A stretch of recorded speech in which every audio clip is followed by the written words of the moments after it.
natural landscape, based on the Kimberleys, whereas Oscar's work is very representational, figurative, and all about the urban landscape. But to open the show for us is Miguel Olmo. He's an artist himself, first and foremost, but also he's manager of the Lane Cove Art Gallery, which is a great gallery space. So anytime you're up in the area, you should go and visit it. They run a lot of very interesting exhibitions there as well. So I'd like you all to welcome Miguel Olmo. Thank you, Simon, for the invitation, and thank you, Oscar, for the opportunity to represent your work in a few words. And thank you all for bearing with me and not using the microphone.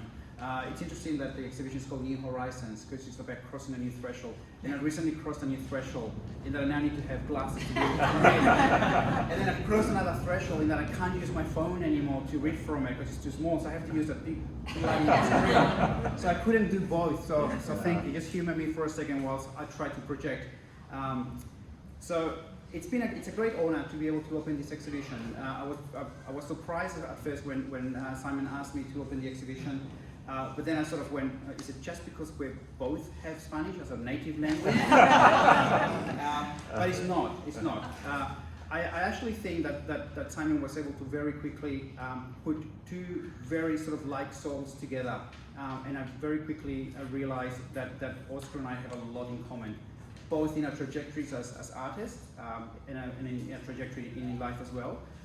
So when I started to really look more deeply into Oscar's work, I started to create another level of appreciation that I didn't have, especially because initially I had only seen photographs of it, and to be honest with you, the photographs do not do the work any justice. You really have to see the works in the natural state, and so be it.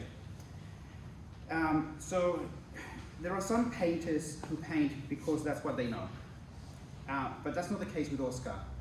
Oscar paints because he has to. He paints because he simply loves to paint. And that's something that you can tell by looking at the works. The works are not rushed.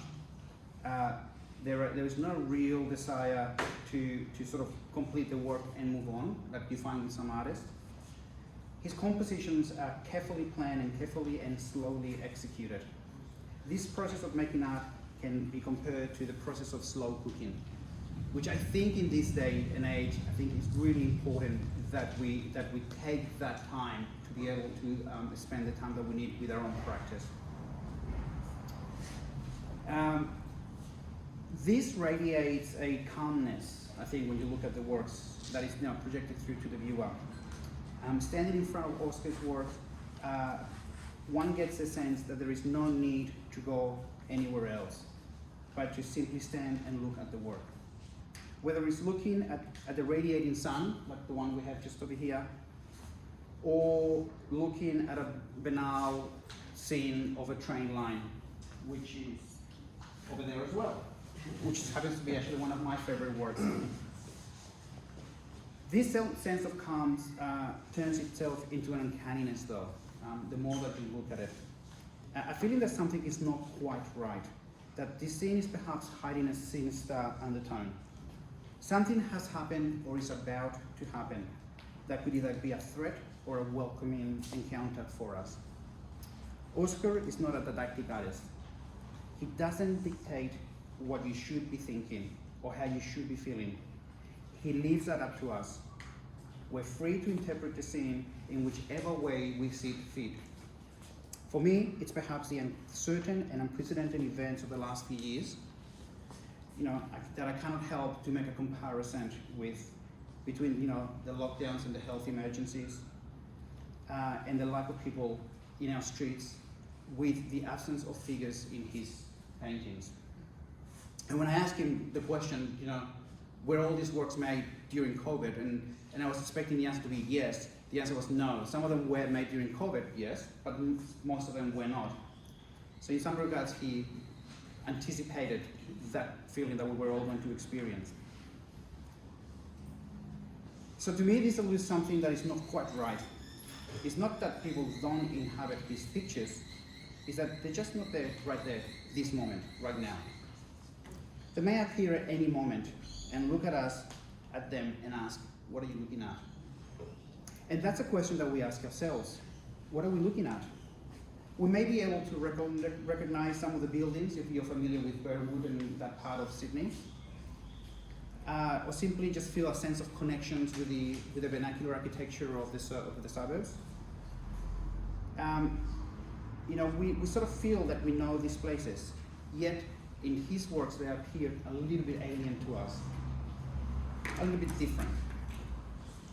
It's perhaps due to the highly saturated colors that Oscar uses, or the time of the day that he chooses. You know, that golden light. You know, that hour just before sunset, where you know everything is bathed in this wonderful golden light. Or perhaps is you know, the abstract representation of the trees. You know, that they're not quite real, with their jagged, serrated edges just waiting to cut through the canvas. Maybe those are the things that make us feel a little bit uneasy about his work.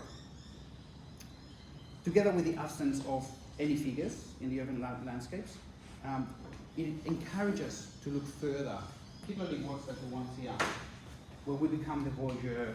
You know, we always want to peep at our neighbors, but we don't want the neighbors looking at us. So through his work, we have the luxury of being able to experience that. As John Berger said, the relation between what we see and what we know is never settled. And in Oscar's paintings, the viewer are never settled in any one fixed point of view. I urge you to take the challenge brought forward by the paintings and spend at least 5 minutes looking at each one of those. I think it was John Cage who said, and if anyone can correct me, please come afterwards and correct me, because I've been saying this for 20 years. He said, if you find something uninteresting after 1 minute, look at it for 2 minutes. If you still find it uninteresting, look at it for 4, 8, 16, and so forth. Eventually, you will find it interesting. I don't think you have to look very far to find something interesting in Oscar's painting. So I urge you to, alongside Oscar's, take the pleasure of looking and enjoy this exhibition. And I'd like to thank you again for the opportunity to open.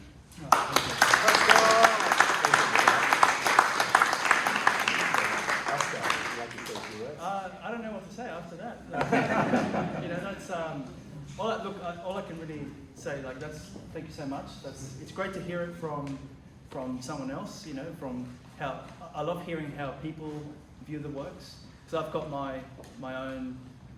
When I paint the works, I always have my own idea or something that I see. But it's always interesting to me to hearing what other people, you know, how they see it and get that feedback.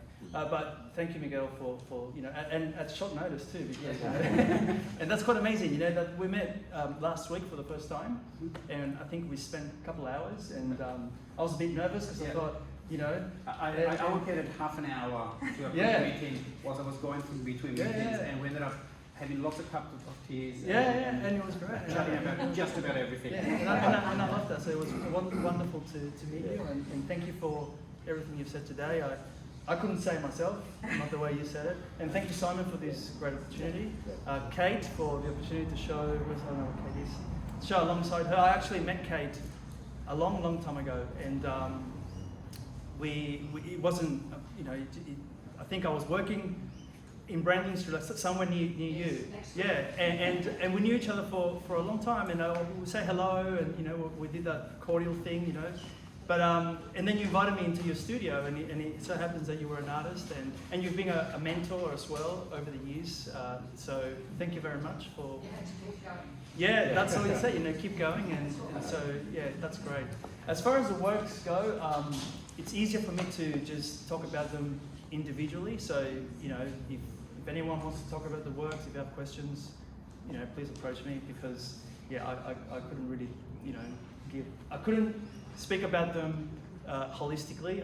They're all individual for me. So yeah, if anyone wants to have a chat about the works, please approach me.